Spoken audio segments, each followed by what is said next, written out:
Dokter. Kembali ke Dokter Winda.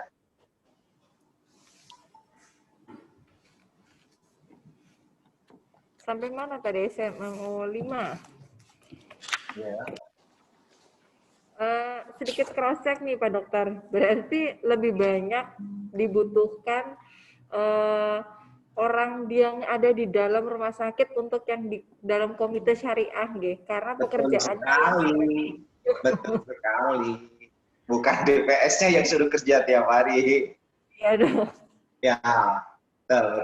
Jadi komitenya harus diperkuat. Jadi makanya komite ya, jadi tim.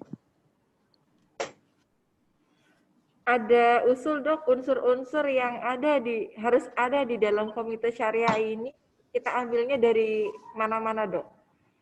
Ya, karena kan tadi ada hubungannya dengan pemasaran, dengan produk, dengan manajemen SDI, dengan apa ya? Ya itu diikutkan. Sehingga nanti setiap ada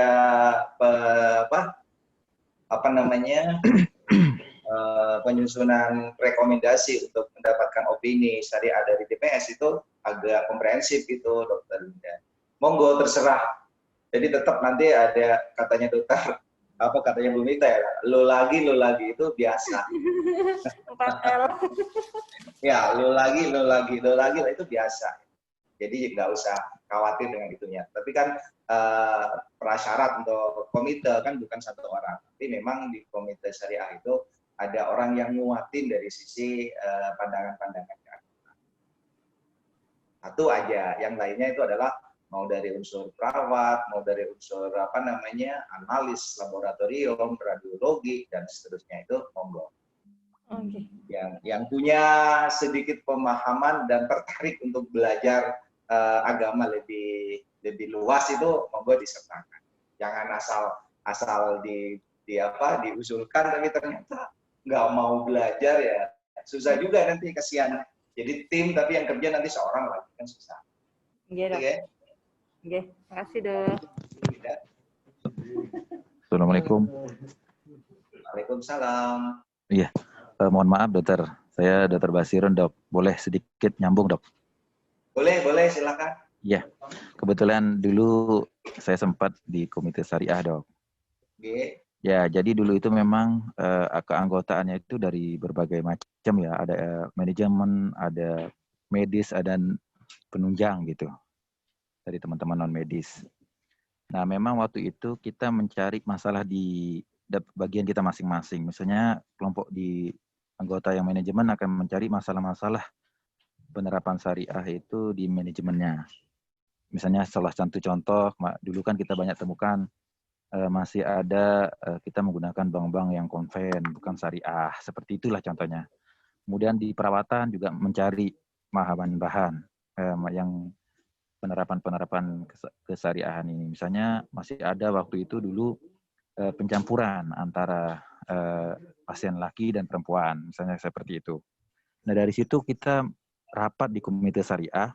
Kemudian dari rapat itu memutuskanlah, merekomendasikan berupa rekomendasi kepada Pak Direktur untuk kita sampaikan dari hasil diskusi kita menurut hasil komite syariah. Seperti itu Dok dulu. Yeah. Nah, memang kita sempat agak vakum ya. Nah, cuman memang komponen-komponennya sih sudah menurut saya sih udah mewakili dari semua unsur yang 3, manajemen, pelayanan, dan penunjang lah, intinya seperti itu. Nah, permasalahannya sekarang kalau komite ini, jadi tadi udah disampaikan harus full timer lah ya Dok ya.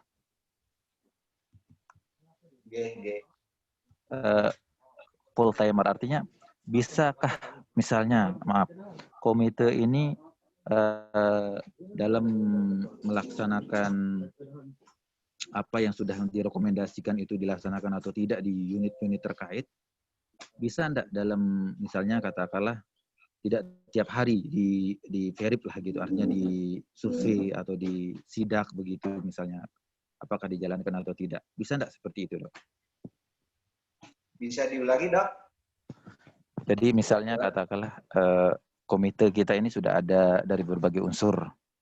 Nah, supaya untuk apa ya, tidak full timer. Maksudnya tidak full timer itu anggaplah misalnya ada hari-hari yang kita sepakati untuk kita telusur ke lapangan untuk melihat apakah rekomendasi yang kita berikan itu dijalankan atau tidak, kan gitu dok.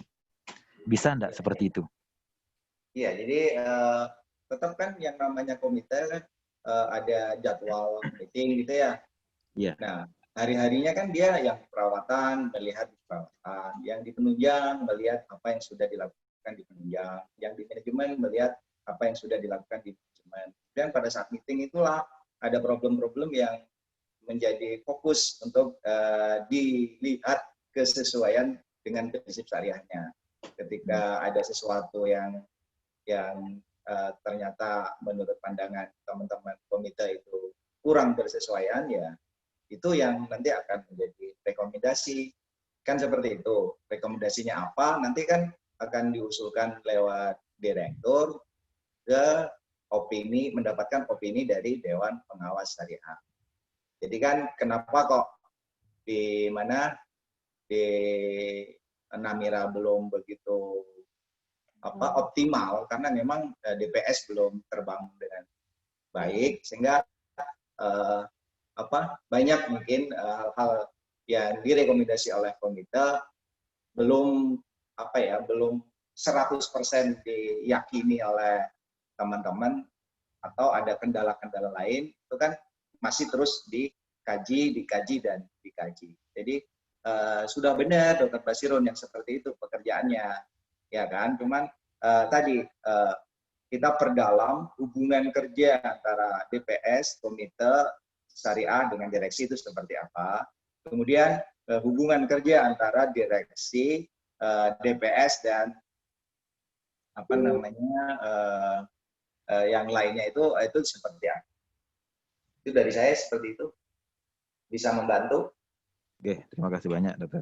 Oke, terima kasih Dr. Basirun. Kembali ke Dr. Wida. Oke, Pak Dokter. Jadi tadi mungkin untuk yang komite syariah, bahan-bahannya dari yang dulu sudah ada, yang tadi disampaikan oleh Dr. Basirun, tapi mungkin nanti berarti PR-nya adalah memperbarui, jadi dan menyesuaikan.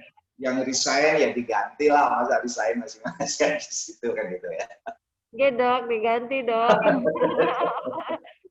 Jadi intinya bahan awalnya sebenarnya sudah ada, jadi tidak nol sama sekali, Tinggal tadi unsur-unsurnya tadi dikaji lagi biar orang-orangnya sesuai dengan tujuan dari komite syariah itu sendiri. Ya, betul. Oke. Kemudian kita lanjut ke kalau SSMO 5 itu full ya dok ya? Nggak ada yang TDD ya dok ya? Nggak ada. Enggak dok. Ya, karena itu internal dan tidak perlu putusan orang luar. Maka direktur dalam hal ini segera menindaklanjuti ini. Gitu. Ya, Pak Dokter. Kita ke SSMO 6 berarti? Monggo. SSMO 6. SSMO 6 ini tentang kerohanian. Ya. Saya belum dapat isinya tentang SK dari unit kerohaniannya yang di EP1. Saya hanya punya pedoman pengorganisasian di unit kerohaniannya. Itu internal Dr. Linda sih. Kalau ada pedoman pengorganisasian mesti sudah didahului oleh SK gitu. Iya dok. Ya. Kemarin kita koordinasi dari bagian unit kerohanian itu masih belum. Jadi intinya kan kita kemarin seperti penagih ya dok ya. Belum berhasil nagih dari unit kerohaniannya. Jadi ada pedoman organisasi, mesti ada organisasinya toh. Gitu. Kemarin katanya sedang dibuat. Oh ya, saya tunggu, belum clear. Baik, jadi saran bagi semuanya bahwa karena kita mau membangun prinsip syariah di dalam rumah sakit Namira, maka bidang kerohanian Islam ini sebagai salah satu kunci ya. Jangan ada semua sudah sesuai prinsip syariah, ternyata bin rohnya sendiri belum bekerja secara optimal, itu bisa dipertanyakan nanti kesyariahannya. Jadi saya melihat ketika ada problem seperti ini, Dokter Linda, artinya tanpa saya harus tahu isinya setiap hari, artinya bina rohani Islam di Namira ini belum optimal tata laksananya. Kalaupun sudah ada orangnya mungkin belum optimal. Mohon dengan sangat, karena kan banyak ininya, banyak tautannya, jadi hubungan dengan komite nanti gimana terusnya ya. Jadi mohon agak sedikit fokus untuk SSMEO 6 ini segera diimplementasikan, bukan lagi didiskusikan. Lanjut ya.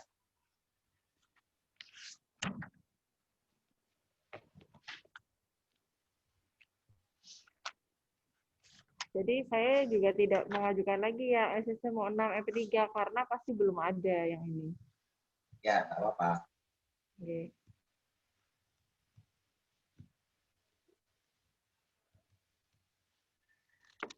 Yang 7 itu nyambung sama orangnya sama Dok. Jadi dari unit kerohanian itu kan disatukan dengan ketakmiran. Jadi belum ada juga yang ketakmiran itu. Jadi 6, 7 kami masih PR besar. Dokter Winda, tadi saya mohon maaf, yang struktur bina rohani itu masuk di struktur rumah sakit apa belum? Iya Dok, dimasukkan ke SOTK rumah sakit. Sudah ada? Sudah ada Dok. Oke, berarti kan sudah nyantol di situ. Sedangkan untuk ketakmiran itu boleh masuk, boleh tidak.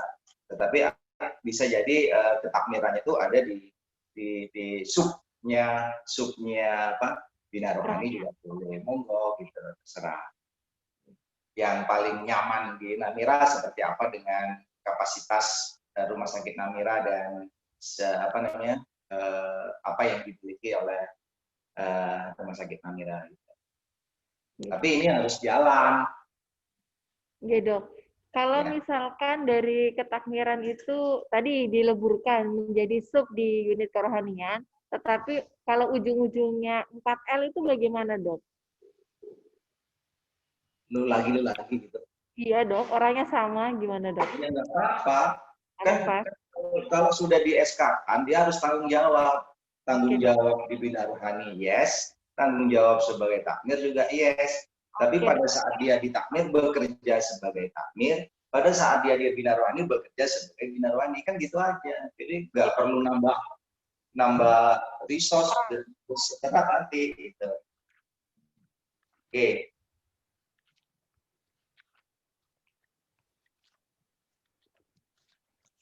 Kemudian kita lanjut yang SSMO 8, Pak Dokter. Jadi yang penting lagi pada saat nanti akan melakukan prasurvei, jadi kalaupun sudah ada strukturnya, ada struktur bina rohani, ada struktur di takmiran, tapi ternyata nggak ada sudah ada programnya, is oke aja gitu. Tapi yang paling penting adalah laporan dokumentasi kegiatan-kegiatannya. Iya dong. Ya. Sehingga kalau baru dibentuk dan langsung prasurvei itu ya agak kerepotan juga nantinya. Belum ada implementasi. Padahal saya yakin Rumah Sakit Namira sudah mengimplementasikan gitu loh. Tapi kadang-kadang masih belum terintegrasi dari sisi pendokumentasiannya. Ya dong. Begitu ya. Iya, siap Dokter. Jadi kalau SOTK ketakmiran ya tolonglah mengikuti standarnya ketakmiran gitu.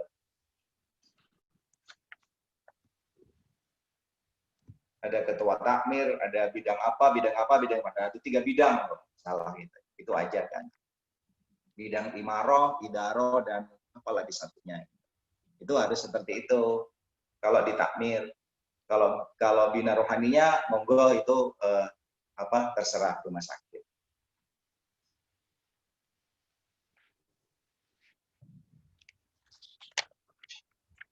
Begitu, Dokter Dinda. Oke, Dokter, terima kasih. Ya, Masukannya. lanjut.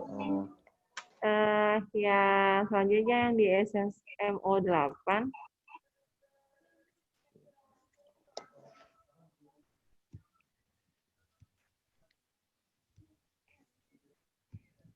Tentang pemberlakuan kode etik rumah sakit syariah. Oke.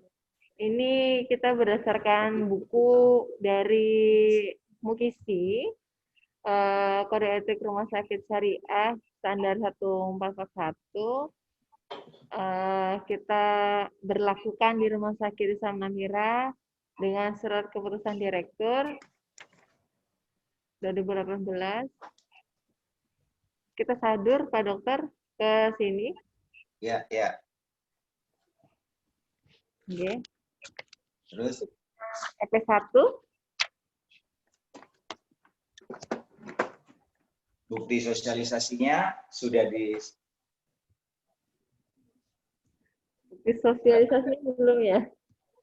Belum, Pak Dokter. Ini mungkin kita rencananya kemarin sosialisasinya masih lewat daring dulu, Pak Dokter. Oke. Oke. Diagendakan nanti di minggu ini sih, Pak Dokter. Boleh, monggo. Terus itu setelah disosialisasikan, justru yang penting banget dinilai nanti oleh DSN justru di nomor 2-nya itu, Mbak. Bahwa kode etik sudah diimplementasikan dalam bentuk program kerja. Ya program kan? kerja oleh masuknya ke program kerja program kerja rumah sakit yang berpedoman pada kode etik rumah sakit syariah.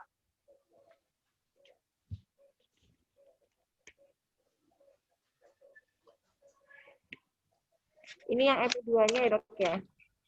Iya, di standar 2-nya. Kalau bukti sosialisasi kan bisa di ini ya, kapan sosialisasinya dilakukan dan seterusnya itu. Tapi begitu masuk ke implementasi kan harus ada bukti implementasi, ada program kerjanya, ada bisa bukti tanda tangan aja. Apakah ini bisa bergabung dengan Komite Etik dan Hukum Rumah Sakit, Dok? Bisa jadi kan tadi kan Dr. Wida sudah sampaikan bahwa itu sudah ditetapkan. Kode etik rumah sakit yang dipunyai oleh syariah itu kan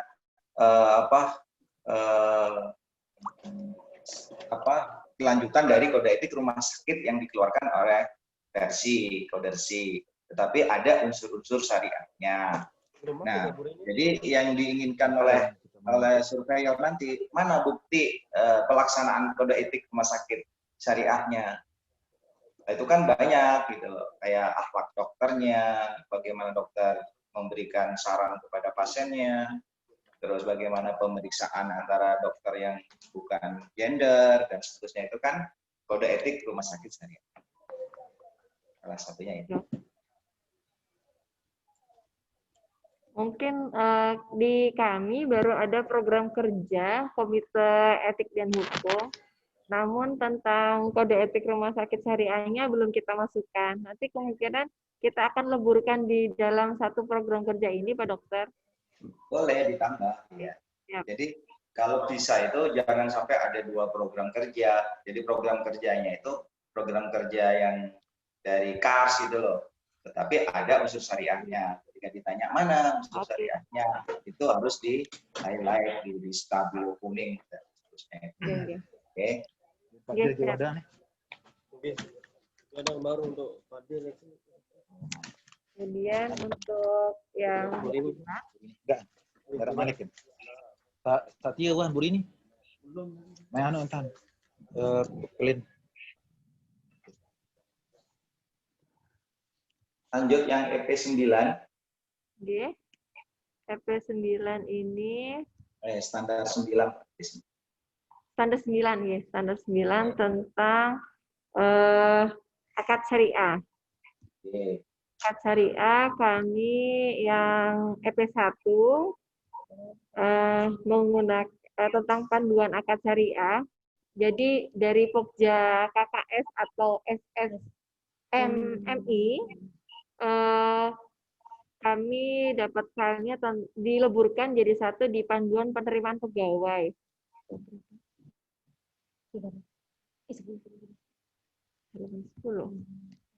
Halaman 10 kita cari.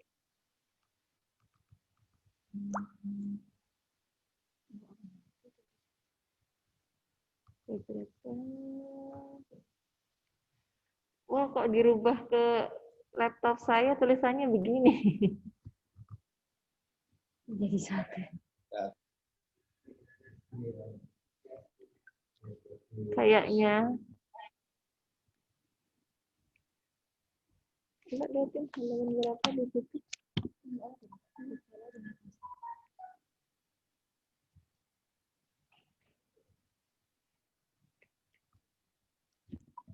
Akad. Nah, jadi untuk yang akad dengan SDI, jadi di sini tentang tata cara kontraknya akan melewati masa kontrak 3 tahun. Kemudian di sini Pak Dokter ada menggunakan akad ijaroh untuk perjanjian atas pemindahan hak guna atau manfaat. Kemudian selanjutnya ini juga jadi untuk macam-macam profesi itu berbeda-beda lagi Pak Dokter tentang akadnya.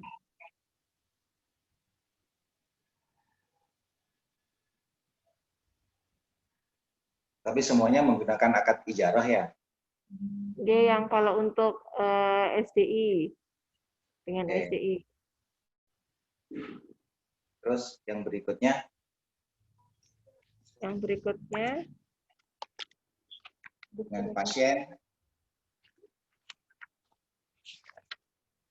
Yang EP2 maksudnya, Dok? Yang EP2 kan sudah.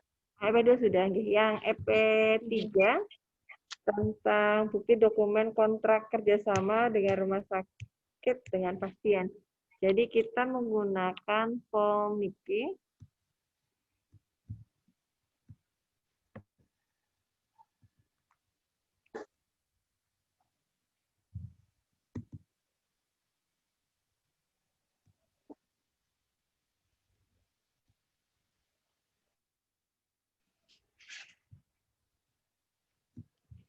Ini akad dengan belum ya? Kok belum di-share? Belum ya? Akad. Oh ini dia. Oke. Ini akad ijarah dengan pasien, Pak Dokter. Jadi formnya itu akan keluar pada saat admisi.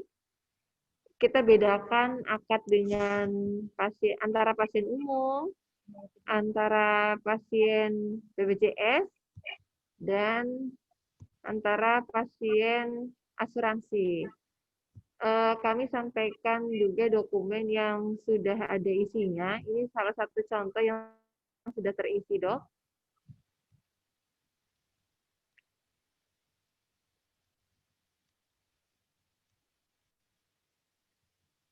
Yang dengan pasien asuransi.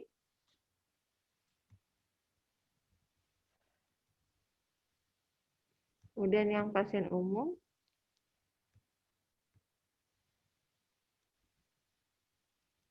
Ya, itu yang EP3, Pak Dokter. Oke.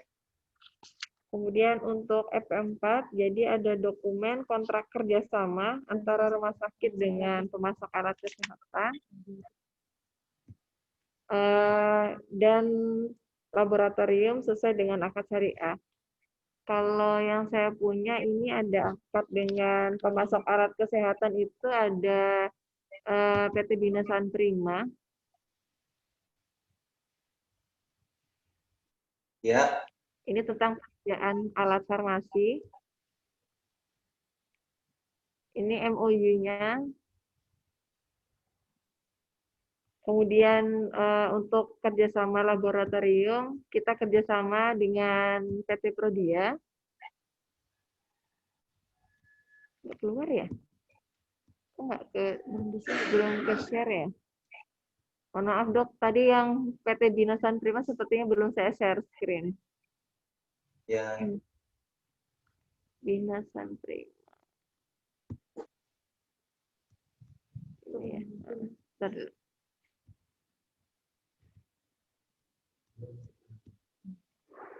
Udah mau selesai kok. Intinya, Dr. Wida, semua bukti-bukti harus disiapkan. Dan apa? Karena kita mau menjadi rumah sakit syariah ya. Kalau sekarang sudah dipersiapkan misalnya dengan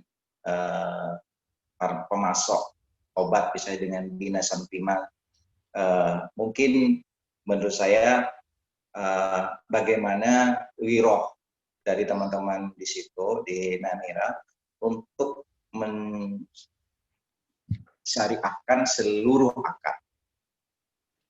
Jadi tidak hanya satu akad dengan Binasan Prima gitu, tidak, tapi semua akad dengan pemasok, dengan semua laboratorium itu dengan pemasok logistik yang lain atau bahkan dengan lembaga keuangan, dengan asuransi, itu bentuk akadnya sudah disyariahkan.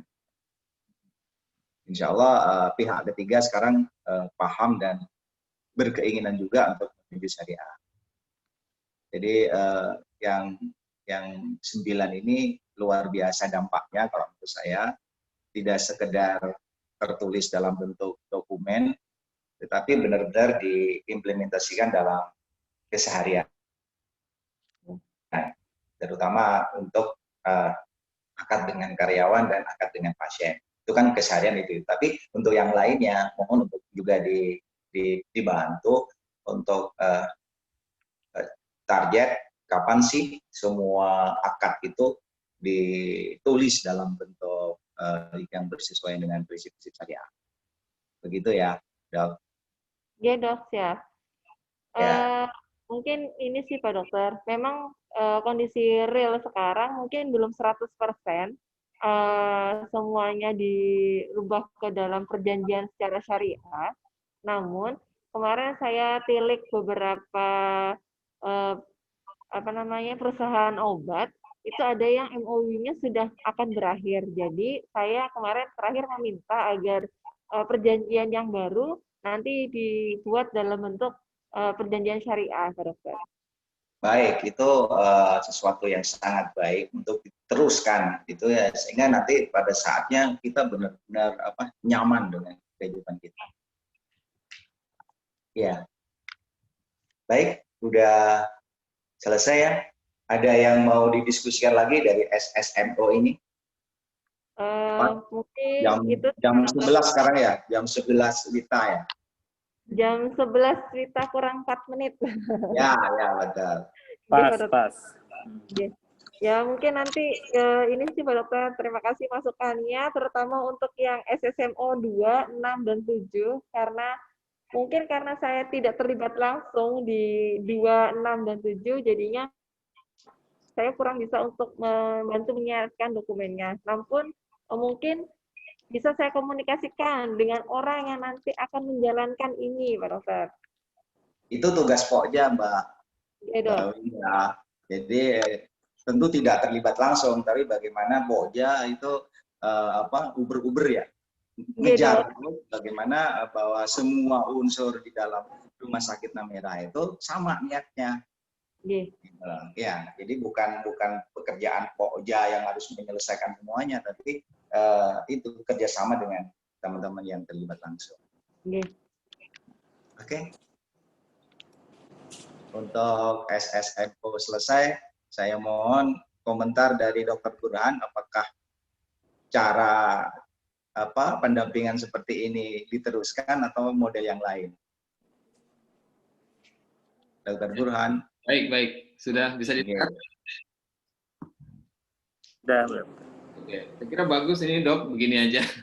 Jadi sekaligus. Iya, karena kan kalau seperti sama sekali baru, nanti efeknya nggak terlalu bagus untuk teman-teman gitu loh dok, hanya dengerin dari kita. Ya, setuju. Tapi kalau ini kan malah saya yang benar-benar mendampingi ini saya gitu loh. Mana yang kesulitan kita coba bantu kan gitu dok. Ya, baik. Jadi dilanjutkan saja seperti ini. Lanjut seperti ini ya. Ya, saya menggarisbawahi yang disampaikan Dr. Muzairi di awal. Jadi sengaja memang Dr. Muzairi dipersilakan di awal supaya lebih leluasa ya. Karena kalau saya kan kakinya 2 nih, jadi lebih fleksibel sebenarnya. Iya. Kalau misalnya tidak cukup sehari ini, besok dilanjutin nggak apa-apa, Dr. Muzairi. Terima kasih dok. Ya, jadi saya menginginkan Lombok segera gitu loh. Kan juga kepingin sih nambah teman, nambah saudara. 2019 kemarin sudah prasurvei kok, walaupun ada perubahan sedikit, menurut saya ini lebih enak membacanya, juga lebih nyaman, bab-babnya juga lebih nyaman, sehingga Pokja lebih paham lah. Kayak tadi Dr. Basirun sudah mulai paham tentang hubungan kerja antara komite dengan DPS. Nah sekarang belum ada DPS-nya ya komite yang habis-habisan kan seperti itu Dr. Bran. Ya, baik dok. Ya.